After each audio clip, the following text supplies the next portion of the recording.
Hello everyone, मैं हूं Ram. Session 31 of Tally Prime में आप सभी का स्वागत है। प्रीवियस वाले सेशंस में हमने सीखा था कि किस तरीके से चेक का कॉन्फ़िगरेशंस करते हैं, कैसे हम चेक को प्रिंट करवाते हैं, किस तरीके से हम चेक की रिपोर्ट को देखते हैं। तो ये सारी चीजें हमने प्रीवियस वाले सेशंस में सीखा था। तो अगर आप लोगों ने अभी तक नहीं देखा है तो जाकर देख सकते हैं, क्योंकि वो इम्पोर्टेंट टॉपिक है। आज के सेशंस में जो हम सीखने जा रहे हैं वो सीखने जा रहे हैं how to manage chequebook in Tally Primes. मतलब क्या हुआ? मतलब ये हुआ कि अगर आपके पास मल्टीपल चेकबुक है तो उसको हम किस तरीके से मैनेज करेंगे, जिसके अंदर हम सीखेंगे कॉन्फ़िगर मल्टीपल चेक रेंज। मतलब चेकबुक की रेंज को हम सेट करना सीखेंगे चेकबुक वाइज, कि अगर आपके पास मल्टीपल चेकबुक है तो उसकी रेंज को हम किस तरीके से सेट कर सकते हैं चेकबुक वाइज। तो वो हम देखेंगे इसके अंदर। उसके साथ साथ हम सीखेंगे रिकॉर्डिंग ट्रांजेक्शंस यूजिंग चेकबुक। मतलब ये हुआ कि ट्रांजेक्शंस करते टाइम हम चेकबुक का यूज किस तरीके से कर सकते हैं। अगर मल्टीपल चेकबुक हैं तो ट्रांजेक्शंस के टाइम पर आप कोई भी चेकबुक सेलेक्ट कर सकते हैं। उसके साथ हम सीखेंगे व्यूइंग चेक रजिस्टर रिपोर्ट। मतलब अगर आपको चेक रजिस्टर रिपोर्ट व्यू करना है तो किस तरीके से करेंगे, ये भी हम सीखेंगे। उसके साथ साथ अगर आपको इशू करना है, क्या करना है, इशू करना है, ब्लैंक चेक का इशू करना है या कैंसिल चेक इशू करना है, तो किस तरीके से इशू करते हैं ये भी हम आज की क्लास में डिस्कस करेंगे। तो चलिए इसके लिए सबसे पहले हम सॉफ्टवेयर को ओपन कर लेते हैं और वन बाय वन डिटेल्स में इसको हम डिस्कस करेंगे। तो सॉफ्टवेयर को ओपन करने के लिए हमें क्या करना है, सबसे पहले सॉफ्टवेयर पे डबल क्लिक करना है। सॉफ्टवेयर ओपन हो रहा है, थोड़ा सा वेट कर लेते हैं हम। सॉफ्टवेयर ओपन हो गया है। अभी हमें क्या करना है, कंटिन्यू इन एजुकेशन मोड पर क्लिक करना है। तो जैसे मैंने यहाँ पर क्लिक किया, देखोगे तो कहाँ पर आ गए, लिस्ट ऑफ कंपनी पर आ गए हैं। तो हम कौन सी कंपनी के अंदर काम कर रहे थे, RSM एजुकेशन 30 के अंदर। तो मैं इसी को सिलेक्ट कर लेता हूँ यहाँ पर। अभी हम कहाँ पर आ गए हैं, गेटवे ऑफ टैली के अंदर आ गए हैं। तो अभी हमें सबसे पहले क्या करना पड़ेगा, अगर चेक की रेंज को सेट करना पड़ेगा तो सबसे पहले में कहाँ जाना पड़ेगा, लेजेस बनाना पड़ेगा। अगर आपने बना रखा है तो क्या करना है, आपको यहाँ पर ऑल्टर में जाना है, लेजेस में जाना है, कौन से बैंक का चेक रेंज आप सेट करना चाहते हैं। मान के चलिए मैंने कहा यहाँ पर ले लेता हूँ कोई सा भी बैंक। मैं यहाँ पर बैंक सर्च करवाता हूँ। तो मान के चलिए मैं कोटक महिंद्रा बैंक ले लेता हूँ। कौन सा, कोटक महिंद्रा बैंक ले लेता हूँ। इसे एंटर कर देता हूँ। जैसे मैं यहाँ पर ऑल्टर करता हूँ, देखोगे ऑल्टर करते टाइम यहाँ पर डिटेल्स आपको फिल कर देना है। ये हमने प्रीवियस वाले सेशंस में डिस्कस किया था। एंटर कर देना है, नीचे आ जाना है आपको यहाँ पर। उसके बाद यहाँ पर देखोगे क्या दिखाता है, set alter range for chequebook. मतलब अगर आपको रेंज सेट करनी है चेकबुक की तो आपको यहाँ पर क्या कर देना है, इसे वाई कर देना है। जैसे आप यहाँ पर वाई कर देते हो, अब पूछता है कि चेक नंबर कब से स्टार्ट हो रहा है। तो मैंने कहा यहाँ पर जो स्टार्ट हो रहा है, मान के चलिए मैं यहाँ पर एग्जांपल के तौर पे एंटर कर देता हूँ। जो चेक नंबर है 100101 से स्टार्ट हो रहा है। कब खत्म हो रहा है ये, मैंने कहा ये जो खत्म हो रहा है चेक हमारा चेकबुक वो है 100, उसके बाद 200 मान के चलिए। तो कितना चेक हो जाएगा, ये हो जाएगा आपका 100 चेक हो गया।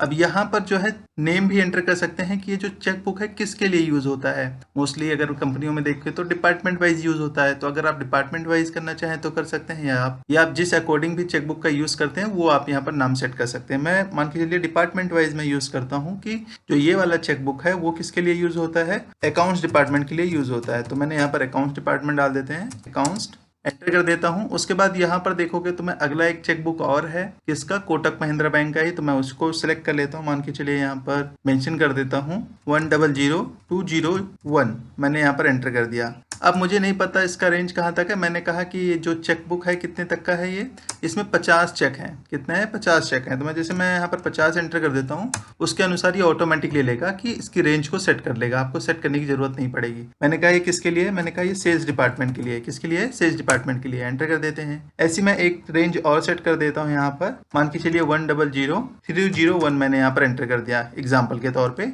और इसकी जो रेंज है, मैंने कहा इसमें 70 चेक हैं। तो ये देखोगे ऑटोमेटिक यहाँ पर रेंज पिक कर लेगा। मुझे कुछ पिक करने की जरूरत नहीं पड़ेगी। किस डिपार्टमेंट के लिए, मान के चलिए मार्केटिंग के लिए मैंने कहा ये। तो मैंने कुछ इस तरीके से एंटर कर देते हैं। एंटर करने के बाद आपको यहाँ पर क्या कर देना है, सेव कर देना है। आप टैब की प्रेस करवा सकते हैं या आप कंट्रोल A का यूज कर सकते हैं। मैं इसे दोबारा बैक करके दिखा देता हूँ आपको। यस किया हमने, यहाँ पर एंटर कर दिया। आप कंट्रोल A का भी यूज कर सकते हैं। मैंने यहाँ पर A कर दिया है। उसके बाद नीचे आते हैं। ये हमने प्रीवियस वाली क्लास में डिस्कस किया था कि अगर आपको चेक प्रिंटिंग कॉन्फ़िगर करना है तो कैसे करते हैं। तो अगर आप लोगों ने नहीं देखा तो जाकर आप देख सकते हैं डिटेल्स में। फिलहाल मैं यहाँ पर वाई कर देता हूँ और आपको दिखा देता हूँ। ऐसे ब्लैंक दिखाएगा अगर आपके पास नहीं है। तो हमने प्रीवियस वाले सेशंस में देखा था कि अगर आपके पास कोई फॉर्मेट पड़ा हुआ है तो आप कॉपी भी कर सकते हैं। तो अगर नहीं देखा तो जाकर देख सकते हैं। फिलहाल मैं यहाँ पर कॉपी कर देता हूँ एक सैंपल के तौर पे और कंट्रोल A के साथ सेव कर दिया है। और इसको व्यू करना चाहते हैं तो आप यहाँ पर व्यू भी कर सकते हैं। कुछ इस तरीके से दिखेगा। बैक कर देता हूँ। इसको हमने डिटेल्स में प्रीवियस वाला सेशन में हमने डिस्कस किया था। तो नहीं देखा तो जाकर देख सकते हैं। मैं इसे बैक कर देता हूँ। बैक कर देता हूँ यहाँ पर और आगे बढ़ जाते हैं यहाँ पर कंट्रोल ए के साथ मैंने सेव कर दिया है। यहाँ पर मैंने सेव कर दिया है, मैं इसे कर देता हूँ बैक कर देता हूँ। अब मैं जब एंट्री पास करने जाऊंगा, मतलब पेमेंट की एंट्री पास करने जाऊंगा, तो हम सीखेंगे कि किस तरीके से चेकबुक को हम सेलेक्ट कर सकते हैं। चलिए मैं यहाँ पर नीचे जाता हूँ, वाउचर्स के अंदर जाते हैं यहाँ पर, और अब मैं पेमेंट करने जा रहा हूँ। कर देता हूँ मैं यहाँ पर कौन सा बैंक ले लेते हैं, कोटक महिंद्रा बैंक मैंने यहाँ पर सिलेक्ट कर लिया है। जैसे सिलेक्ट कर लेता हूँ मैं स्पेस बार प्रेस करूंगा। मान के चलिए यहाँ पर मैं किसको पेमेंट कर रहा हूँ, MK मौर्य है, मैंने कहा इनको पेमेंट करना है मेरे को। मैंने इनके यहाँ पर सिलेक्ट कर लिया, मतलब डेजेस को सिलेक्ट कर लिया। कितना पेमेंट करना है, मान के चलिए मैंने कहा कि 5000 मुझे पेमेंट करना है। वैसे तो अमाउंट दिखा रहा है कितना भी पे करना है, 68,800 रुपये पे करना है मुझे, क्योंकि ये बैलेंस क्रेडिट में दिखा रहा है। बट मैंने कहा 5000 का मुझे चेक इशू करना है अभी, तो मैं यहाँ पर एंटर कर देता हूँ। अगेंस्ट रेफरेंस एडजस्ट कर देना है, इसको एडजस्ट कर दिया हमने। यहाँ पर एंटर जैसे ही करोगे, यहाँ पर नीचे जैसे ही आते हो तो देखोगे अभी जो आपको चेक नंबर एंटर करना पड़ता था पहले, अभी नहीं करना पड़ रहा है, क्योंकि हमने रेंज दे रखी है।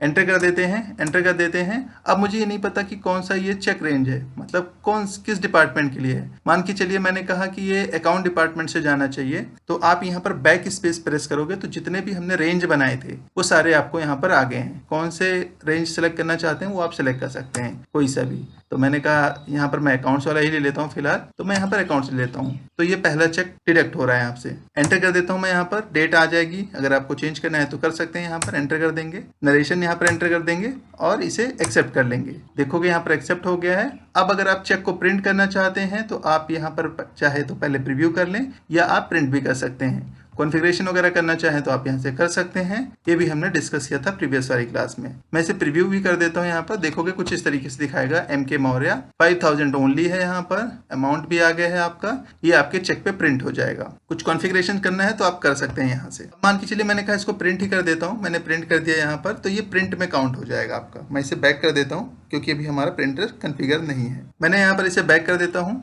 बैक कर देते हैं, अभी हम बैक कर देते हैं क्योंकि हमने एंट्री पास कर दिया। अब मुझे इसके रिपोर्ट को देखना है, किसकी, चेक बुक की रिपोर्ट देखनी है मुझे कि कितना चेक अभी हमारे पास है, कितना चेक नहीं है, ये देखना है। तो इसके लिए आप कहाँ पर जाओगे, बैंकिंग में जाओगे। आप GoTo में भी जा सकते हैं डायरेक्टली, या आप स्टेप बाय स्टेप भी जा सकते हैं। मैंने कहा मैं बैंकिंग में आ गया हूँ। उसके बाद यहाँ पर क्या करना है, चेक रजिस्टर पे जाना है आपको। कौन से बैंक का देखना है, मैंने कहा यहाँ पर कोटक महिंद्रा बैंक का देखना है। हमारे पास जो चेक था वो कितना था, 220 चेक था। कैसे, 100 चेक एक में था, एक में 50 था और एक में 70 था। लेकिन यहाँ पर देखोगे क्या दिखा रहा है कि आपके पास जो टोटल चेक है वो कितना है, 224 दिखा रहा है। क्यों दिखा रहा है ये, चलिए हम इसको देखते हैं। जैसे मैं एंटर कर देता हूँ यहाँ पर, तो देखो कि आपको दिखा रहा है कि 4 चेक जो है वो नॉट इन रेंज, मतलब इस रेंज के बाहर थे। मतलब मैंने पहले ही कोई ट्रांजेक्शन्स कर रखी थी बिना चेक रेंज दिए हुए, तो उसका दिखा रहा है दूसरे चेक बुक का है मान के चलिए। तो यहाँ पर टोटल 224 थे और यहाँ पर रेंज वाइज आपको दिखा रहा है। यहाँ पर इसमें 99 थे जिसमें से हमने एक की एंट्री पास कर दी, तो अभी हमारे पास जो अवेलेबल चेक है वो कितना है, 99 चेक है। अच्छा, इसके साथ देखोगे आप यहाँ पर मैं एंटर कर देता हूँ, और डिटेल्स में देखना चाहते हो तो कर सकते हो। अदरवाइज जैसे मुझे कोई चेकबुक सर्च करवाना है, किसी चेकबुक की एंट्री देखनी है जो भी मैंने अभी पास की, मान के चलिए 101 वाली मैंने पास किया है, तो अगर मुझे उसको सर्च करवाना है तो आप यहीं पर देखोगे Alt Q प्रेस करोगे, क्विक सर्च करोगे आप यहीं पर, तो यहीं से आप सर्च करवा सकते हैं। आप चाहे पार्टी वाइज सर्च करवा लीजिए, चाहे आप चेक नंबर वाइज आप सर्च करवा सकते हैं, चाहे नेम वाइज करवा सकते हैं, अमाउंट वाइज जो भी आप सर्च करवाना चाहें करवा सकते हैं। मान के चलिए मैं अमाउंट वाइज करवाना चाहता हूं तो अमाउंट वाइज भी आ जाएगा, या आप चेक नंबर वाइज सर्च करवाना चाहते हैं तो चेक नंबर वाइज भी आ जाएगा आपका यहाँ पर। तो यहाँ पर कहने का मतलब है सिंपली आप चेक को भी सर्च करवा सकते हैं। मैं यहाँ पर बैक कर देता हूँ, अभी मैं इसे बैक कर देता हूँ, बैक कर देते हैं यहाँ पर, और मैं मान के चलिए अकाउंट डिपार्टमेंट पर एंटर कर देता हूँ। अब मान के चलिए मुझे क्या करना है, मुझे पर्टिकुलर कोई चेक मुझे क्या करना है, कैंसिल करना है। तो वो कैंसिल कैसे करेंगे, आप उस चेक नंबर को सिलेक्ट कर सकते हैं। मान के चलिए मुझे दूसरा वाला जो है चेक नंबर, उसे मुझे क्या करना है, कैंसिल करना है। तो सिलेक्ट करने के लिए आप क्या करेंगे, यहाँ पर स्पेस बार प्रेस करेंगे, और उसके बाद यहाँ पर देखोगे ऑप्शंस आता है ऑल्टर स्टेटस का, या आप यहीं पर Alt S का भी यूज कर सकते हैं। तो मैंने यहाँ पर Alt S प्रेस कर दिया। अब देखोगे आपके पास दो ऑप्शंस आते हैं, एक ब्लैंक चेक आता है और एक आता है कैंसिल चेक। तो मैं मान के चलिए यहाँ पर कैंसिल चेक कर रहा हूँ, तो यहाँ पर आप एंटर करेंगे कैंसिल चेक पर। जैसे कैंसिल चेक पर एंटर करते हैं, यहाँ पर रिमार्क एंटर करेंगे कि क्यों कैंसिल आप कर रहे हैं, और इसे मैं एंटर कर देता हूँ यहाँ पर, और इसे कर देंगे सेव यहाँ पर। तो देखोगे आपका यहाँ पर सेव हो गया। तो कैंसिल चेक आपका क्या हो गया, यहाँ पर देखो रिमार्क भी आ गया आपका, यहाँ पे डेट आ गई, कौन सी डेट में आपने ये कैंसिल किया था वो दिखा रहा है पूरा। ऐसे ही अगर आपको क्या करना है, ब्लैंक चेक देना है, तो आप सिलेक्ट कर लीजिए। आप यहाँ पर सिलेक्ट करने के लिए आप स्पेस बार का यूज करेंगे। उसके बाद आपको यहाँ पर क्या प्रेस करना है, ऑल्ट एस प्रेस करना है। क्या प्रेस करना है, ऑल्ट एस। जैसे ही प्रेस करेंगे आप यहाँ पर और यहाँ पर ब्लैंक चेक पर क्लिक करेंगे। मैंने ब्लैंक चेक पे क्लिक किया यहाँ पे, तो देखोगे यहाँ पर बैंक आ गया ऑटोमेटिक। उसके बाद किसको आप ब्लैंक चेक इशू कर रहे हैं वो आप यहाँ पर पार्टी सिलेक्ट कर लेंगे। मान के चलिए यहाँ पर MK मौर्य है तो मैं उन्हीं को सिलेक्ट कर लेता हूँ। एंटर करेंगे यहाँ पर, तो देखोगे कभी कभार ऐसा भी होता है कि जीरो जो है ना, जीरो वैल्यू ट्रांजेक्शन्स अलाउड नहीं होता है, तो ये आपको पाउचेस में जाकर अलाउड करना पड़ता है। मैं भी वो भी बताता हूँ कि अगर कभी एरर दे कि zero value transactions not allowed, तो किस तरीके से आप उसको रिजॉल्व कर सकते हैं, क्योंकि मैंने पेमेंट के अंदर वहां पर जीरो वैल्यू ट्रांजेक्शन्स यस कर रखा है, तो इसी वजह से ये एंट्री हो रही है ब्लैंक में।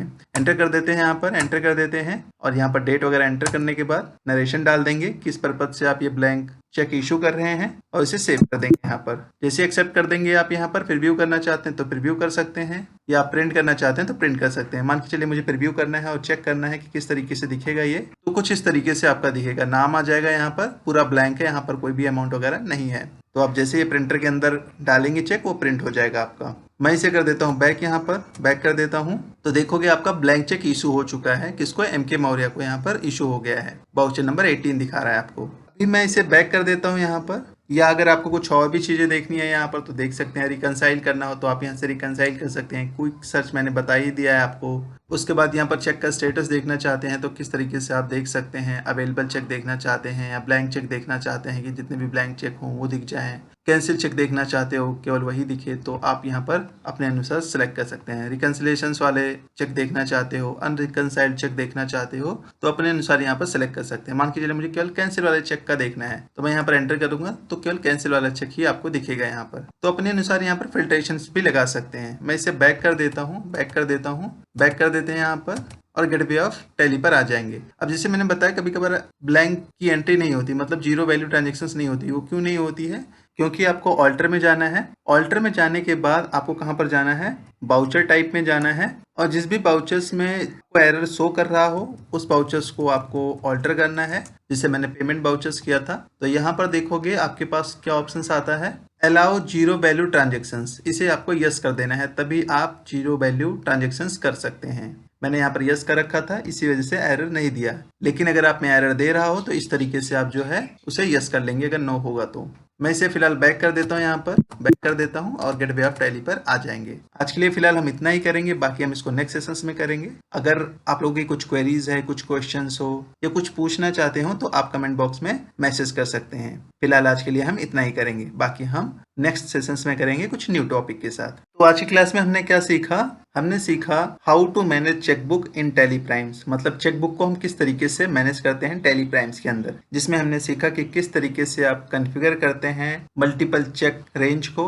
मल्टीपल चेकबुक के साथ। उसके साथ साथ हमने सीखा रिकॉर्डिंग ट्रांजेक्शंस यूजिंग चेकबुक। आप ट्रांजेक्शंस करते टाइम चेकबुक का यूज कर सकते हैं कि कौन से चेकबुक का आप जो है यूज करना चाहते हैं। उसके साथ हमने सीखा व्यू चेक रजिस्टर रिपोर्ट, मतलब कि अगर आप चेक की रजिस्टर रिपोर्ट देखना चाहते हैं कि आपके पास कितना चेक है, अभी कितना आपने यूज कर लिया है, उन सब की डिटेल्स आपको दिखाता है। Issue blank cheque and cancel cheque, हमने ये भी सीखा कि किस तरीके से आप ब्लैंक चेक इशू करते हैं, किस तरीके से आप कैंसिल चेक का यूज करते हैं। तो ये सारी चीजें हमने डिस्कस की आज की क्लास में। तो आज के लिए फिलहाल हम इतना ही करेंगे, बाकी हम इसको नेक्स्ट सेशंस में करेंगे। अगर आप लोग कोई कुछ क्वेरीज हो, कुछ क्वेश्चंस हो या कुछ पूछना चाहते हैं तो आप हमें कमेंट बॉक्स में मैसेज कर सकते हैं। और आप लोगों को वीडियो पसंद आई हो तो लाइक कीजिएगा, सब्सक्राइब कीजिएगा, शेयर कीजिएगा और कुछ क्वेरी हो तो कमेंट कीजिएगा। Thank you.